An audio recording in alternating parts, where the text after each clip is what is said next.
திருமலை கோவிலில் இந்துக்கள் மட்டுமே பணியமர்த்தப்பட வேண்டும் என ஆந்திர முதல்வர் சந்திரபாபு நாயுடு தெரிவித்துள்ளார். திருமலை கோவிலுக்கு குடும்பத்துடன் சென்று வெங்கடேஸ்வர சுவாமியை தரிசனம் செய்து தரிகுண்டாவில் உள்ள வெங்கமாம்பா அன்னதான விடுதியில் பக்தர்களுக்கு பிரசாதம் வழங்கினார். மேலும் ஒரு நாள் அன்னதானத்திற்காக 44 லட்சம் ரூபாய் நன்கொடையாக அளித்தார்.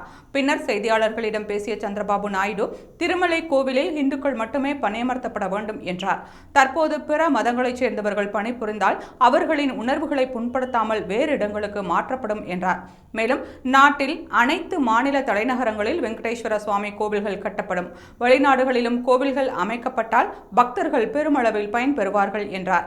திருமலை ஏழுமலை பகுதியை வணிகமயமாக்க அனுமதி இல்லை என்றும், மும்தாஜ் ஹோட்டலுக்கு முந்தைய அரசால் வழங்கப்பட்ட அனுமதி ரத்து செய்யப்படும் என்றும் அவர் தெரிவித்தார். 35.32 ஏக்கர் நிலப்பரப்பில் ஹோட்டல் கட்ட திட்டமிடப்பட்டிருந்த போதும் அந்த இடத்தில் எந்த தனியார் நிறுவனத்திற்கும் அனுமதி வழங்கப்படாது என்றும் தெளிவுபடுத்தினார்.